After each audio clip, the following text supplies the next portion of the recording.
Have you ever walked away from a conversation thinking, oh my God, that is not what I meant at all? This week on I'm Too Busy, I'm joined by emotional intelligence expert Christopher Salem.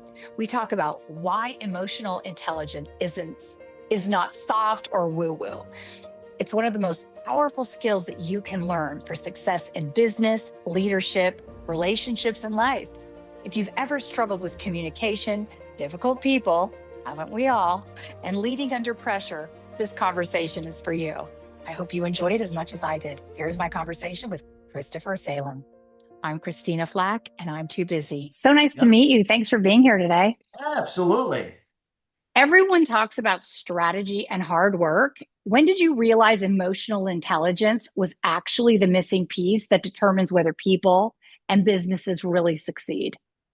Well, I could say from personal experience, Christina, when I look at when people are making decisions and operating from their emotions, in this case, a negative emotion, and reacting to things outside of their control.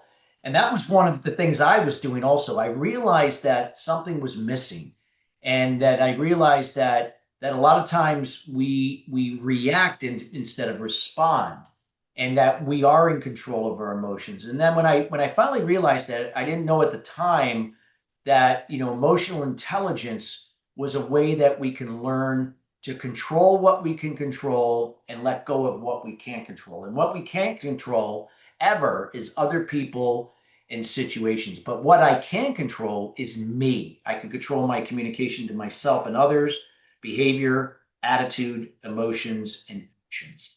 And I'm happy to, go deeper if needed, or whatever question you feel is best. You've worked with everyone from healthcare and tech to government and financial services, different industries, different personalities. What's the one thing that they all have in common? Wow. Well, the one thing they all have in common is they all think that how we communicate is based upon like a cookie cutter approach. Like how I process information is the same. They're expecting you do it the same way. So Right.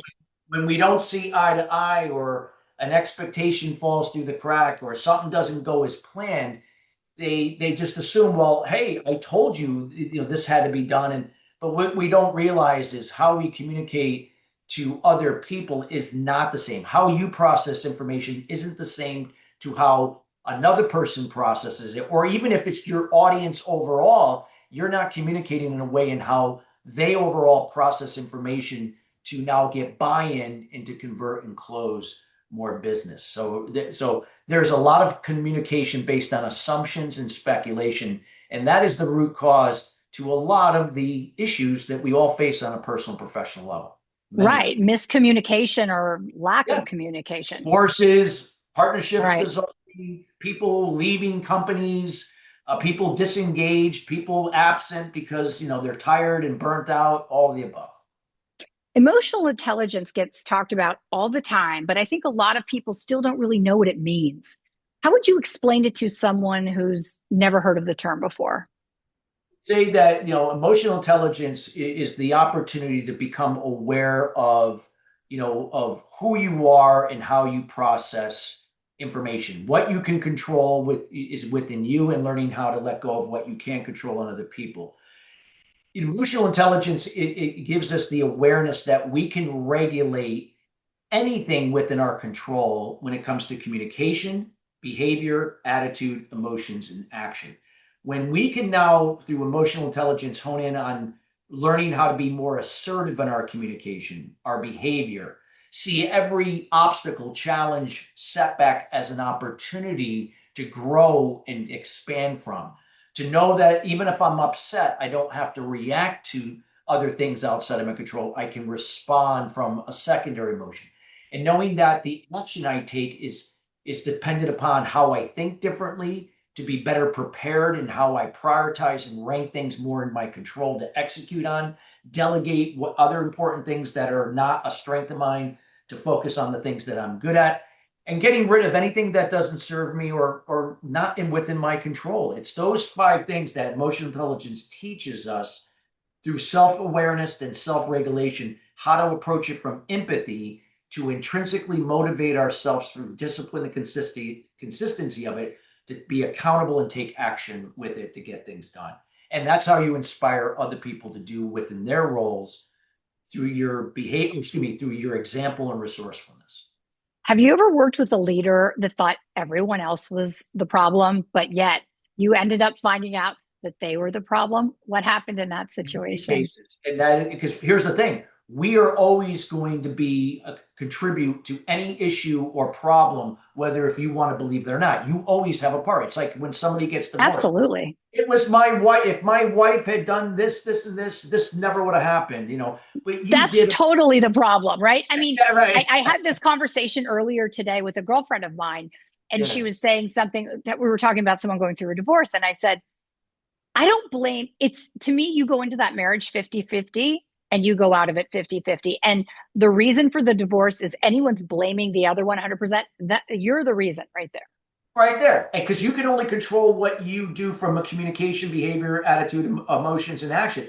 So Right. we all have a part. So the key is not to deflect that on the people. It's knowing, okay, what could I have done better, and learn from it. If the person doesn't want to reconcile or come back, okay, we got to let go. We can't control whether they're going to stay or go, but we just got to keep moving forward and focusing on what we can control and be the consistent example and resource for that. So every setback, every challenge, such as a divorce, can be an opportunity to find out more about yourself, to grow. So the next relationship, you now can bring that growth into it and be more valuable. So how do you bring that to a leader's attention? Like you're actually the problem here or part of the problem. How do you do that in a nice way and not get fired? Well, it's, in this case, you can't always be direct. So in this case, anytime, you never want to approach somebody with because anytime you hear you automatically become defensive. Even if I said you are amazing in what you did this week, now they're waiting for the button. However, so what I always like to do is Yeah. I put it on me. I'll say, John, I'd like to talk to you about something important. It appears that the breakdown of the team came down to these reasons. I'd like to talk to you about what you could have done differently, like everybody else could have done differently, to make this better for the next go around, something along those lines. So when I put it on me, where I approach it from an I can still be direct, still Mhm. get to what needs to be fixed, where they play a part in it, but it puts them more on the offense, not on the defense. So especially when you're dealing with dominant personalities, where let's get to the point, get the results. And sometimes they can be very egotistical. You can't come across like, they're in a position of weakness, or, so I approach it where I can be still direct, but I approach it from a place of I, not you. And how do they go, wow, maybe it was me? Or what's Well, the so what I response would do is typically? what I'll do is I would first see if they say something, and then I may disguise something else that it might get them to see they played a part in it through a question. So, John, what would you see differently if things were if this were done instead of this, to make had made that situation better, to get better results, something along those lines. Now, in this case, they got to think about that. And now, as they're thinking they're going to answer me, they may be saying, well, wait a minute, I didn't do that. So now they might be more likely to say, maybe I did have a part in this. Now, I'm not going to say that works 100% of the time with everybody. For every 10 people, there's going to be one or two that for some reason will never get it. There's just No, they're so right. egotistical and narcissistic that no matter what you do, you're never going to bat 1,000.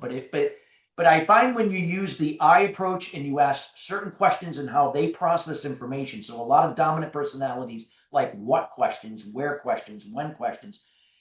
You disguise what you want to get across in the question, and now they're more likely when they're answering it to maybe possibly own their part in it.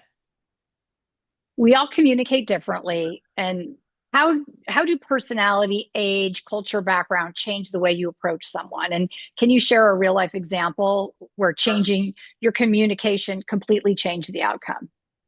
Well, there are different personality types. I mean, there are many personality assessments, but use DISC as an example. It's been around for over 85 years. You have task oriented people, you have people centric people. Task oriented are either dominant, they either get to the point, get to the results.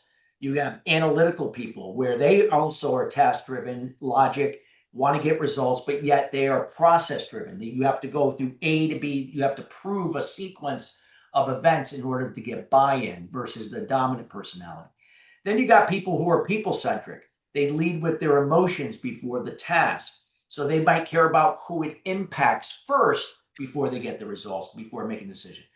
You have other people who are systematic. They don't like to make decisions. They don't like to take calculated risks, but they're great support people. They could be like customer service people. With them, they're very similar to the analytical people, except they lead with a purpose, people driven first.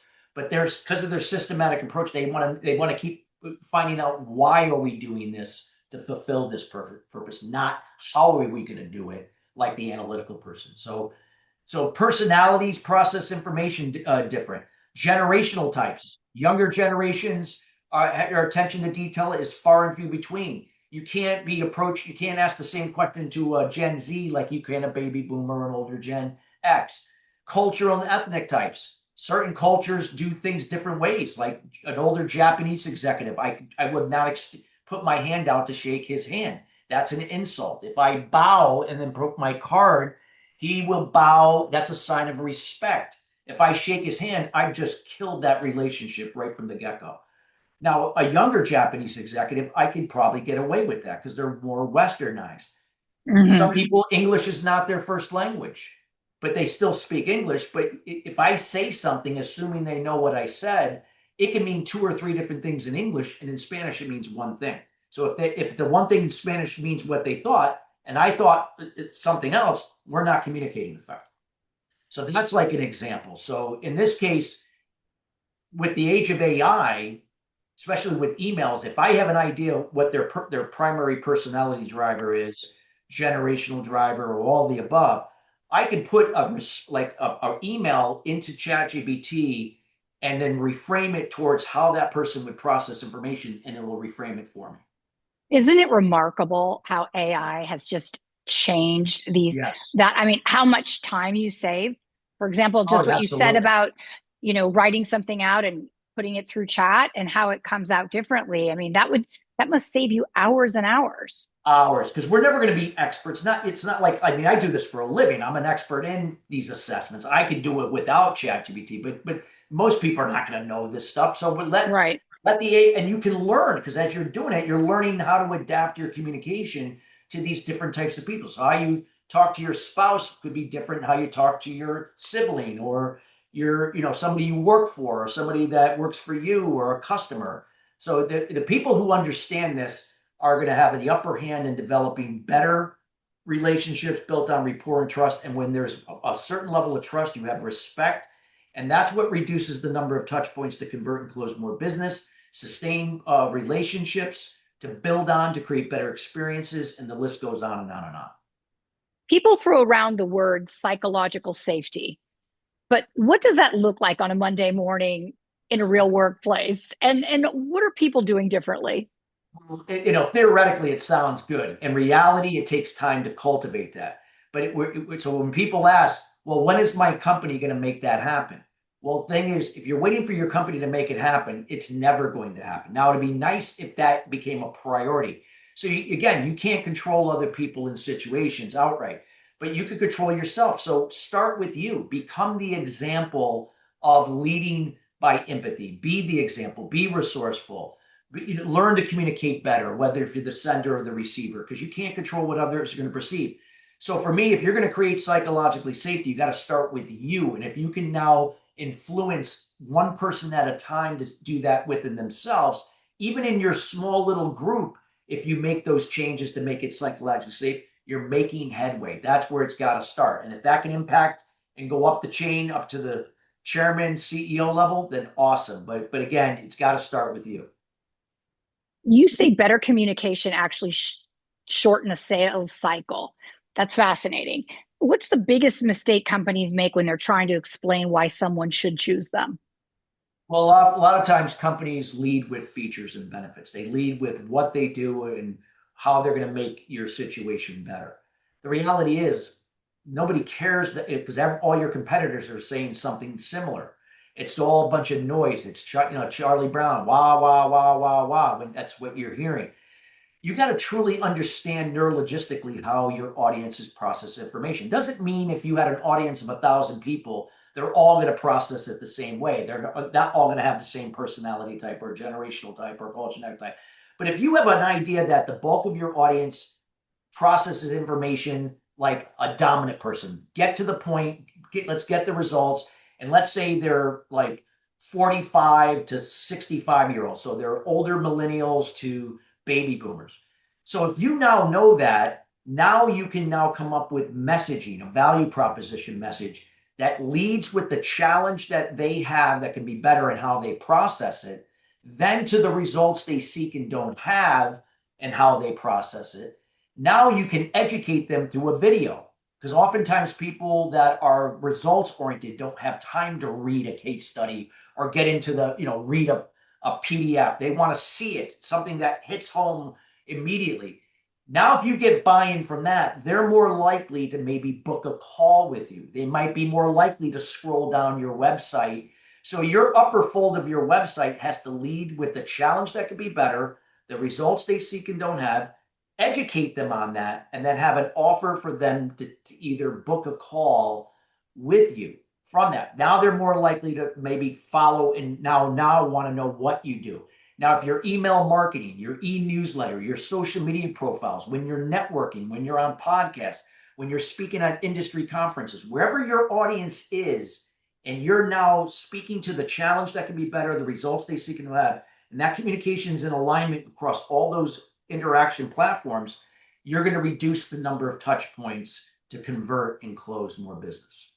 Can you share a story about a client or an organization where improving emotional intelligence completely changed the outcome, Very maybe happy increased to. sales, Yep. transformed leadership? I'll do this actually with a company that's very rare.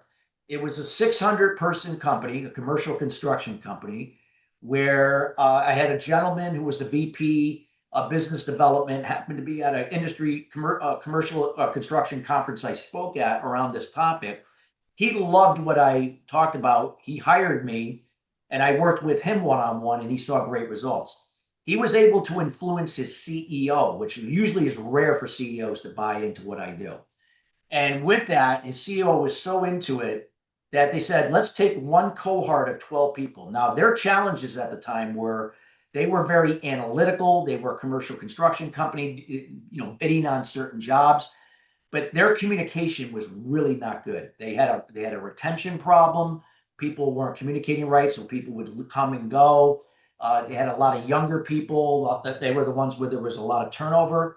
And when Mhm. they were communicating in these group bids, their communication was not in sync. Everyone was like using ums and ahs. They weren't handing off correctly.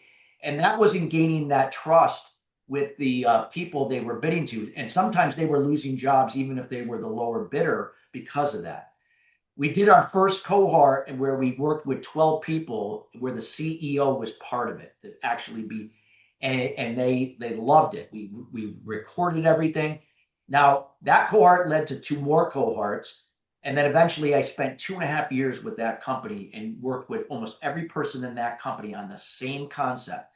We applied KPIs, key performance indicators, on an individual, team, and organizational level across all these challenge areas where they saw regression.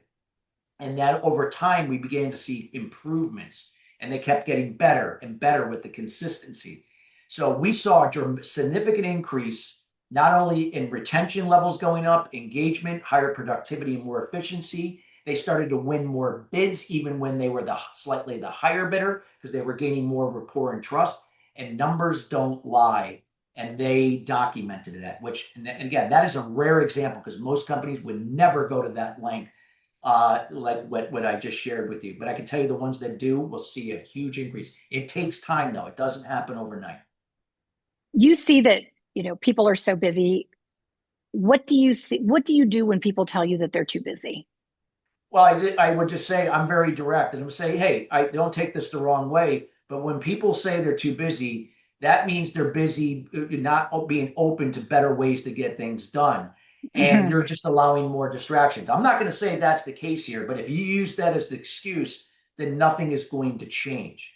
You have to create the time and be open to be committed to implement something that you've never considered or never done before to make things better. But that isn't possible if you're not willing to be open to it and to now learn and apply. So I'm very straightforward. I just adapt it in a way that doesn't come across like I'm a Mr. Know-it-all or you're wrong.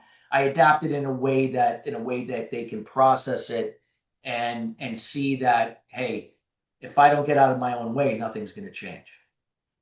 You're teaching people how to communicate better. What did you have to learn about your own communication style before you could teach anyone else?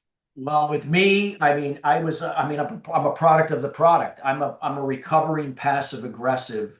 I'm a passive communicator and an aggressive behaviorist. Now, I'm not anymore. I'm an assertive communicator and behaviorist. But at the time, I was a yes person because I grew up during a time when my father was rarely around, and when he was, I didn't get the validation from him. So when I became an adult, I always sought out the validation in other people. So if I went out of my way to please you and enable you or do things for you, you would validate me.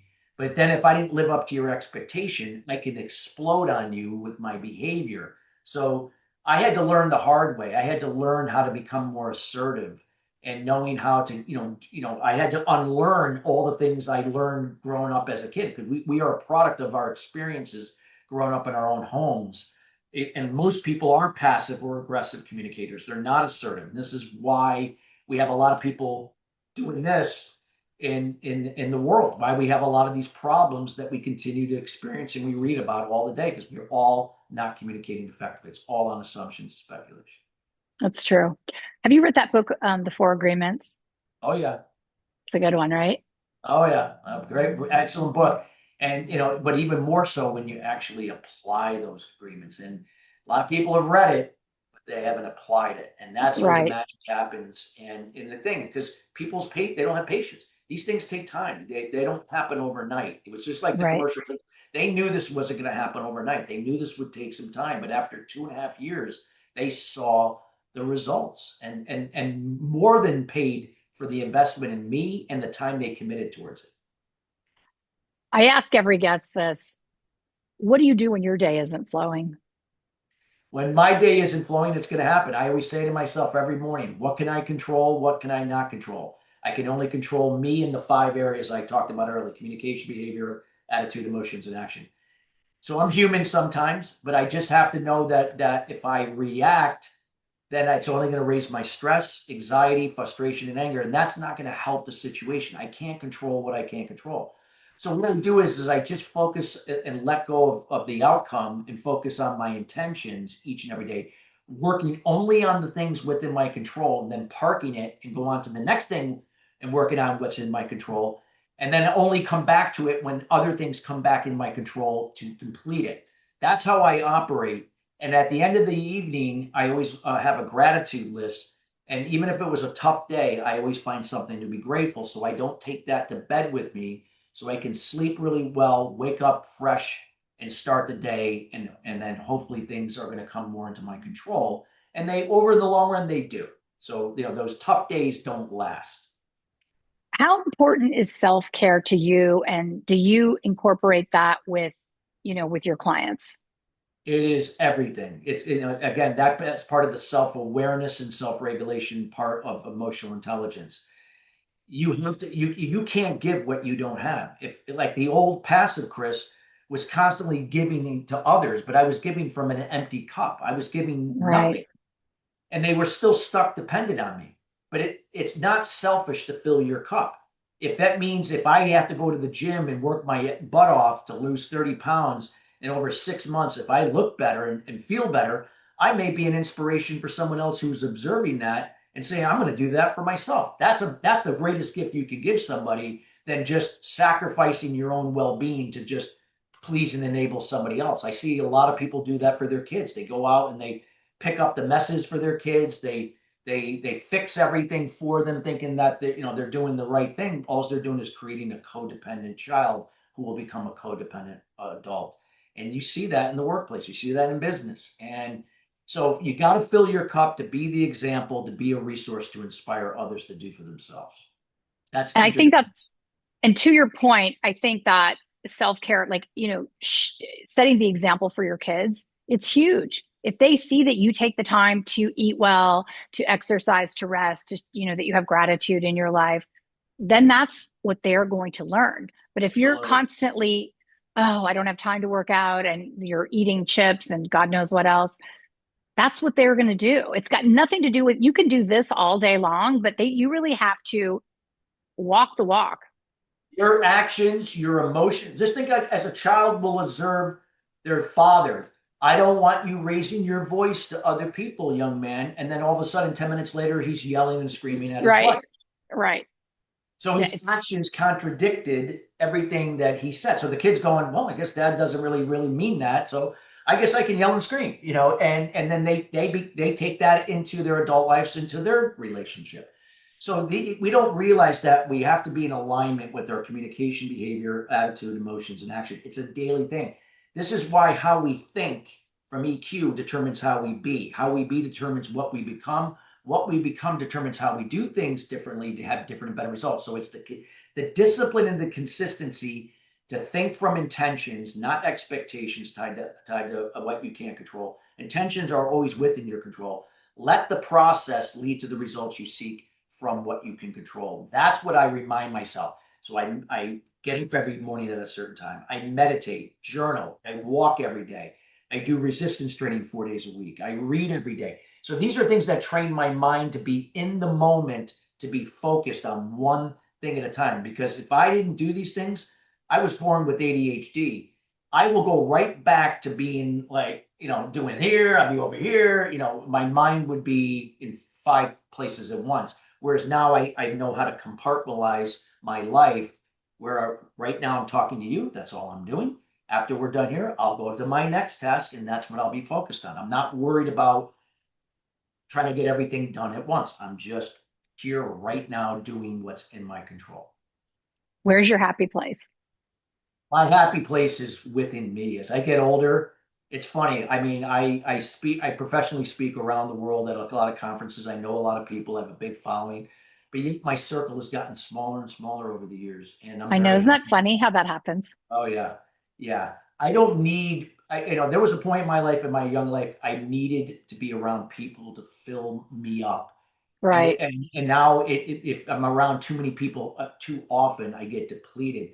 So my happy place is within me, and then when I can share that with my wife, my son, and my family, and some friends, and certain people in the industries I serve, that's great. But it's my me time, and usually my me time is between 3:30 in the morning till 6:30 in the morning. And that's when I do my daily routine, and it's just me.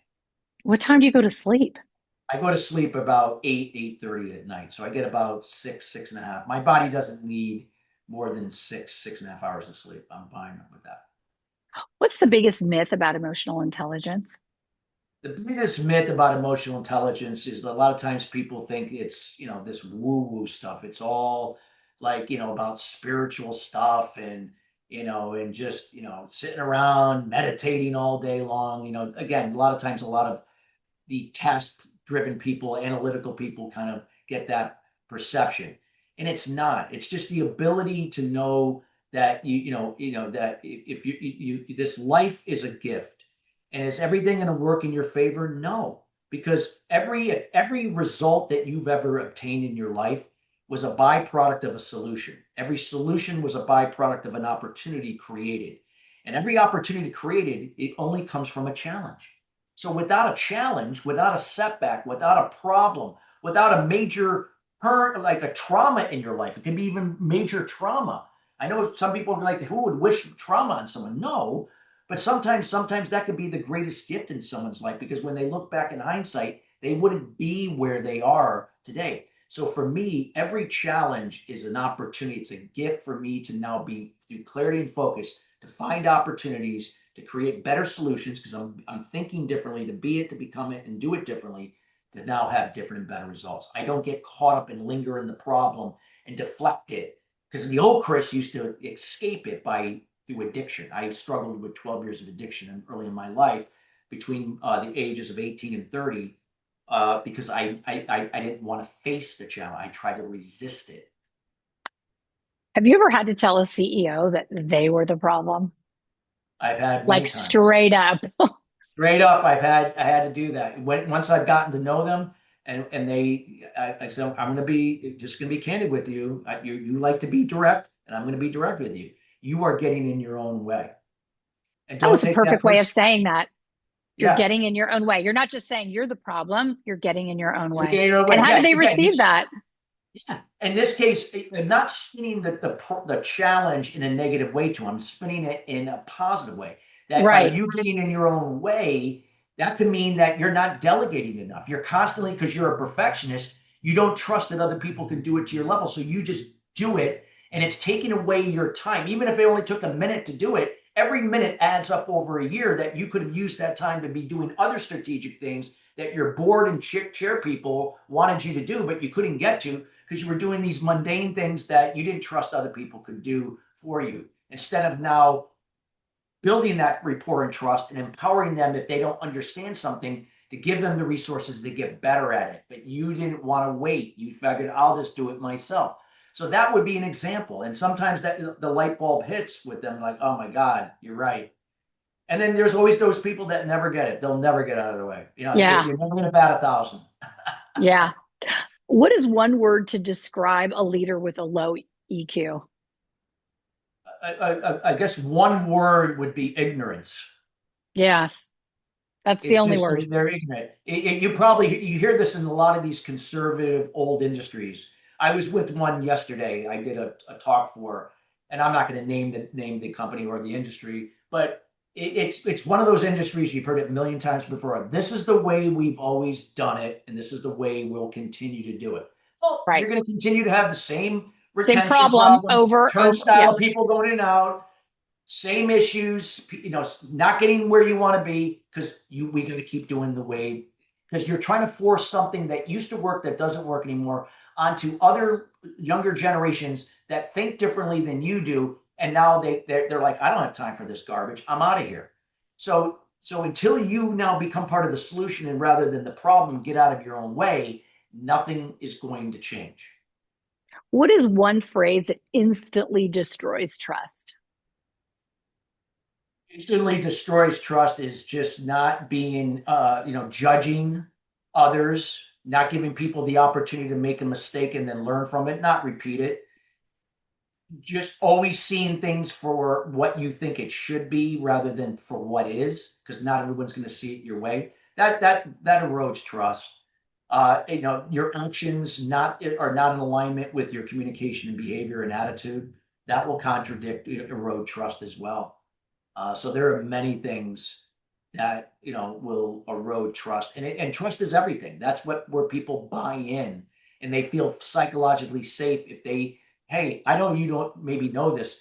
I think you thought all along I knew this, this, and this, and in reality I didn't. That's why I always stayed silent and never said anything about it, and just did the bare minimum to get by because I felt like if I did, you would have thought I was stupid, incompetent, and you would have fired me. But now that I know that you got my back, I'm not good at this. So if I find that person now is never going to be good at that, I'll put him or her in a position that leverages his or her strengths, not their weaknesses, or put a resource in to offset that weakness so they can focus on their strength. But without communicating that properly, nothing will change. What's your favorite question to ask a new client? My favorite question would be what would your business in your industry look like if you were open to change and be open to new ideas to make a better impact. So, something along those lines. I mean, I have quite a few of them, but it's more or less to get them to think that instead of seeing things for what you think it should be, look at everything for what it is. Because sometimes the way you see it, while it's good and it might work, may not be the answer. That sometimes the best ideas can come from somebody that works for you, somebody that you consult with, somebody from the outside. It could have been your executive coach, could have been a mentor, could have been a customer. Just being open. And great leaders do that. Egotistical ones where it's all about them do not. And if you look at any, I like to use sports as an analogy. It's the teams that operate from that philosophy that are more sustainable and have more wins long term than the ones just operating on talent and experience alone. Talent and experience will only get you so far.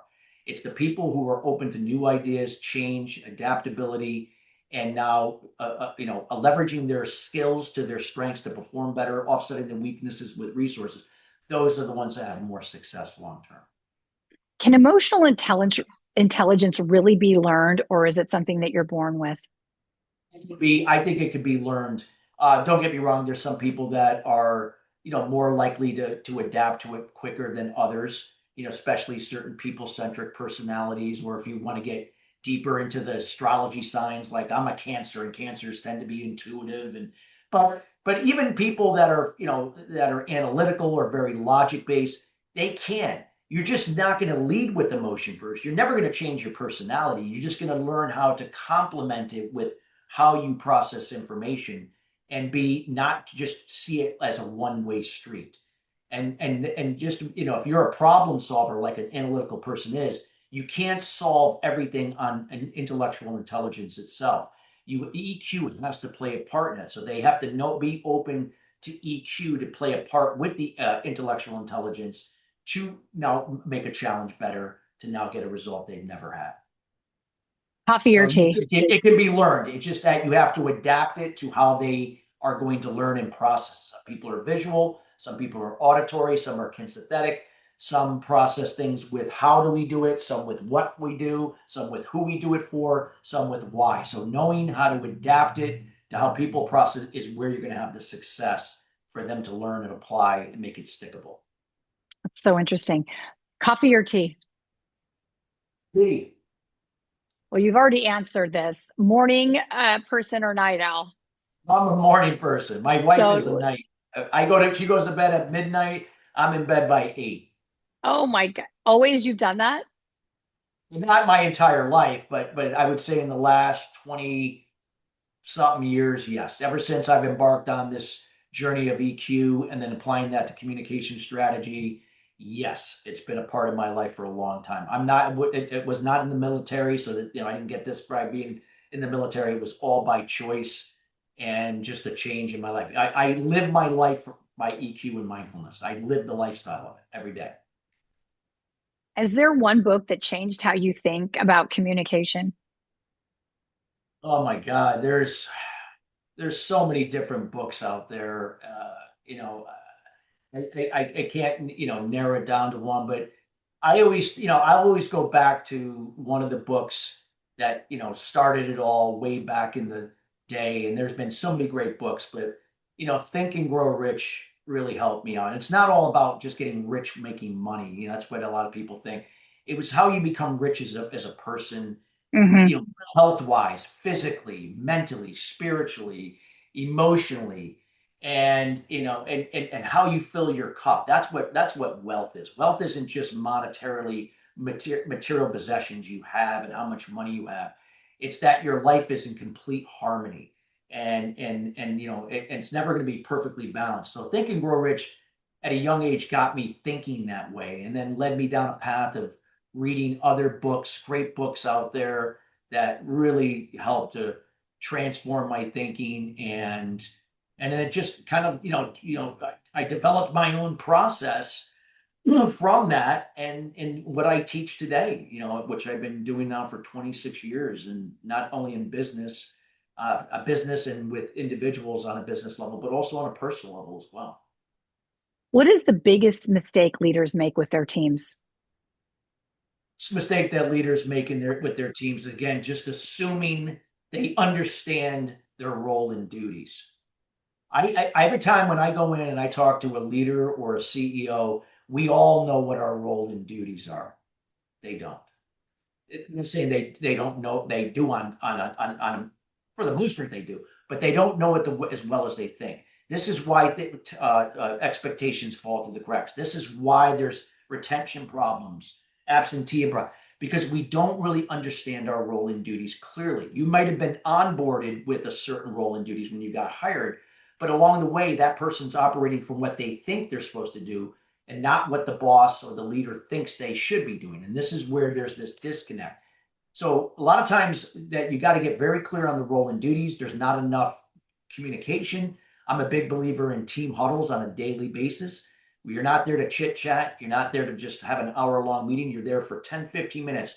Here's the challenge we have that we're going to make better. Here are the results we seek today. What's in our control? What's not under control? Here's what I'm going to do within my role and duties. John, what are you going to do? 1 minute. Sarah, what are you going to do? Teresa, what are you going to do? Tom, what are you going to do? Great. Now that we're all in sync on each of our role and duties, we know how to complement each other. At the end of the day, we'll debrief to see what worked, what didn't by measuring things. Less likely now for assumptions and speculation to creep up, expectations to fall through the cracks. We're going to be more proactive to the control we can't control and other people and situations, and more likely to have more success.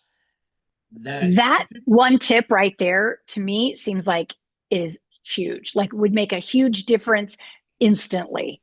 Because you were saying before that these things take a lot of time, but I think just that one tip would show immense change immediately, right? Absolutely. The organizations that taken my advice that have done daily huddles, 10 minutes in the morning, 10 minutes, 15 minutes tops, and later in the day, that's it. It doesn't mean you all have to be together. It could be on teams. It could be wherever the people are. It doesn't mean they have to be all in the same room. So you can't use the excuse, well, we don't have the time to do all that. We don't have enough time to have a daily huddle.